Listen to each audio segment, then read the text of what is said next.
Hey everybody, thanks for joining us on Denger Brothers again.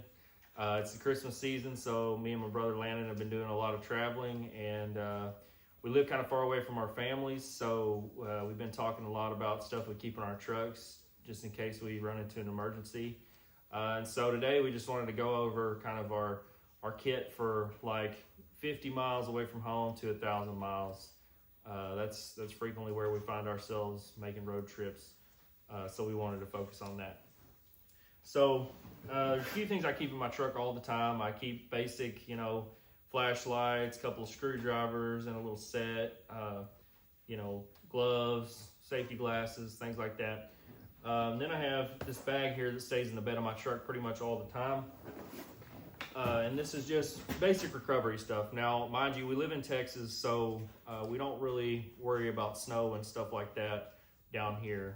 So I don't have any tire chains or anything like that. But this is just kind of a, maybe get me out of trouble if I'm lucky. So I've got this bed cover on my truck, so I keep this in my truck bed pretty much all the time. Rarely does it leave. So I've got just a cheap Harbor Freight bag here, and inside of that I've got a little tow strap, also from Harbor Freight. Never been used, so I've been lucky so far. And then I've got my 4-way in case I need to change a tire for me or somebody else. Jumper cables. Got some ratchet straps in case I need to tie something down in the bed. Got this little tire repair kit. Again, it's nothing special, just something to get you home or to the nearest tire shop in an emergency. And then I've got this air pump. Now this is a super flow. I got this at O'Reilly's, and this was about $100. A lot of the cheaper ones that I've seen, from Walmart or whatever, they may take half a day to air your tire up. But this one, I have a Jeep, and I was reading about, deflating your tires for going off-road and stuff, and this one's really quick to air your tires back up, and so that's why I went with it. I don't know if they still make this, but it's been a really good little air pump for me. And then just a few basic things. It's just like a emergency flare that you can throw out. That's LED.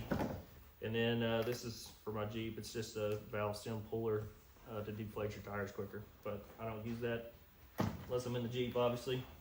And then I've got this little foam mat. It's like, it used to be my kids'. I cut it down a little bit, and I just use this for kneeling on the side of the road or somewhere on the ground. Helps keep you clean, helps save your knees. Then I've got a small moving blanket here.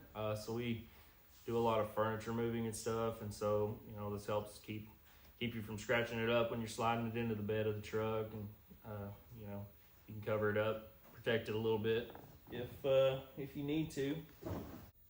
So this is my little snap-on bag that I got at Sam's Club a few years ago. And there's nothing really special about it. It has a zip up top. It is kind of convenient because it has a handle and it rolls. So when I'm done using it in the truck, I can take it and just roll it back into my garage, and it has a little spot that it lives in there.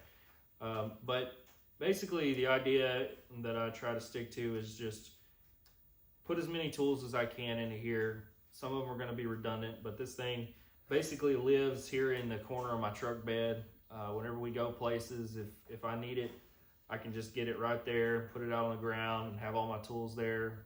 So it's perfect size for all the stuff that I usually carry with me. All right, so next part of the kit that I want to talk about is my pliers and screwdrivers and little picks and stuff. So I carry these Tecton filter wrench with me. It's something you hope you don't have to use on the side of the road, but it doesn't take up much space, so I go ahead and throw it in my bag. It's nice to have if you ever need it. Then I've got these long reach Icon pistol grip needle nose pliers. They're really nice because of the long grip, and you can actually see what you're trying to grab as you're working with them. Then I've got this little Carhartt tool pouch roll. So it's really nice because it fits a lot of tools in a small space. It's got this little handle on it. It'll fit up under the truck, and you can carry it around, all the time if you want to, and it doesn't take up much space. So as we open that up, see I've got a lot going on in here. I've I've got 5 different kinds of pliers, a few random different screwdrivers, both fixed size and changeable heads. I've got snippers in here. I've got little picks. But really, I think I'll focus on kind of, if I was building this from scratch, kind of what I would do first. So the things I'll go with first, these Knipex Cobra pliers and the Knipex pliers wrench. With these 2 tools, you can do a lot of stuff. They've gotten me out of many binds, so I really like them. Then I'd probably go with a random little pick. This is some no-name Harbor Freight one. I use these around the house all the time. You may need to use it to unclog something in your truck or whatever. Then I'd go with some little snippers. The pair I have are Icons from Harbor Freight.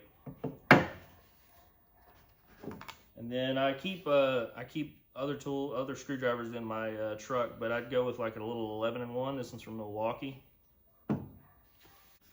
And then I'd get some kind of auto panel removal tool. This one's a little no-name one, but this is nice, especially on newer stuff. Like the other day, I had to work on the AC inside my truck, and I needed this on the side of the road to change out a part. All right, so then close runner-up is just a pair of vice grips. I mean, these are legendary. You know, you never know what you're going to use them for, but I kind of use the Cobras in the same way. I just hold on real tight. So all this stuff will set you back around $100. That price is really inflated because of the Knipex name brand stuff. But you can get the Cobras and the Doyle brand at Harbor Freight, and you can get these pliers wrenches at Harbor Freight under the Icon brand. You can probably catch all this stuff on sale at Harbor Freight and get it for well under $50. All right, so next section I want to talk about is just kind of miscellaneous stuff. So the first few things here, they're just redundant. I have them in my truck at all times pretty much. And that is the safety glasses. And I have a couple of flashlights. You can see I've never even opened that one, but you may be working with somebody else, so you never know when you'll need more than one. And I got a couple of pairs of gloves. Got some of these grippy ones, you know, for working with wet stuff. And then a couple of these just mechanic gloves, just for general mechanicing. Then I've got this random little air pump wedge. So that's more for helping somebody else. If they get locked out of their car or whatever, I can stick it in the door and wedge the door open, hopefully get them in there. It's not going to help me much if I get locked out of my truck because it lives under the bed cover and the tailgate locks. So probably be cheaper to call Pop-A-Lock than it would be to break my bed cover to get into this and then not know how to use it. Next up, I carry this bore scope with me. This isn't just for working on mechanical stuff. You never know when you're going to lose something and need to go looking for it under the seats or use it really in the house all the time. It's got these little attachments that live in the snap-on bag. It's got little hooks, little magnets, stuff like that that goes with it. And then I've got a multimeter and a circuit tester. So the circuit tester is, you know, it can't do anything that the multimeter can't do, but I have had my multimeter turn on in my bag before and the battery was dead when I needed to use it. So this is kind of just a backup for that type of situation. And again, it doesn't take up much room, so why not? And I keep this dead blow hammer in here. This is a 2-pounder from Harbor Freight. It either comes with me or a regular old rubber mallet. Just this is the one that made it in the bag this time.